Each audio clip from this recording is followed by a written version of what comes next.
আত্মসমর্পণ এই বিষয়টা আমার জানা নেই, আমি অফিসিয়ালও জানি না, আনঅফিসিয়ালও জানি না। বেশ কিছু আসামিদের বিষয়ে আমরা দেশের বাইরে যদি না যেতে পারে আমরা।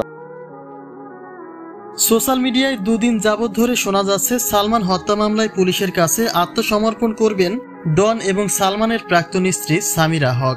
তাদের দাবি তারা বিগত 30 বছরে পালায়নি আর এখনো পালানোর প্রয়োজন বোধ করেন না, কারণ তারা এই খুন সম্পর্কে কিছুই জানেন না। কিন্তু তাদের এই আত্মসমর্পণের বিষয়ে এবার বিস্ফোরক মন্তব্য করলেন মামলাটির ভারপ্রাপ্ত পুলিশ কর্মকর্তা। অর্থাৎ যেহেতু খুনের আলামত পাওয়া গেছে, সেক্ষেত্রে এটা যদি আসলেই খুন হয় তবে আত্মসমর্পণ করুক আর যাই করুক তাদের রেহাই মিলবে না। কেননা সালমানের মৃত্যুর ব্যাপারে ডন এবং সামিরা সবসময় ওভার শিওর দিয়ে বলেছেন যে এটা শুধুমাত্র আত্মহত্যাই।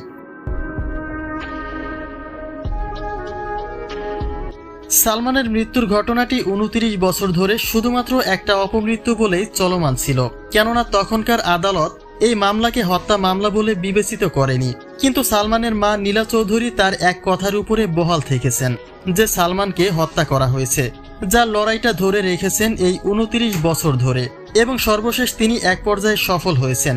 কেননা সামিরার ব্যাগে পাওয়া গিয়েছিল অচেতন করা ঘুমের ইনজেকশন এবং সালমানের বুকে ছিল আঘাতের চিহ্ন, যে তথ্যগুলি তখন চাপিয়ে রেখে মামলার নিষ্পত্তির চেষ্টা ছিল।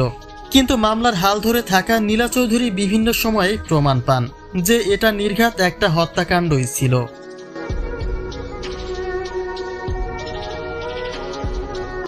অন্যদিকে মামলার আসামিদের পরিস্থিতি যখন অনুকূলে, তখন তারা আত্মসমর্পণের সিদ্ধান্ত নিয়েছেন, যার মাঝে সামিরার আগাম জামিনের জন্য হাইকোর্টে উপস্থিত হয়েছেন তার স্বামী মোস্তাক আহমেদ।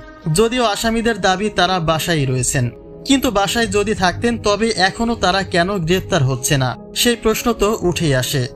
যার মাঝে ডন জানিয়েছেন তিনি কোথাও পালাবেন না, 2-1 দিনের মাঝে আদালতে আত্মসমর্পণ করবেন। তবে পুলিশ বলছে ঘটনার সত্যতা মিলে গেলে আত্মসমর্পণে কোনো লাভ নেই, পর্যাপ্ত বিচারের আওতায় তাদের আসতেই হবে।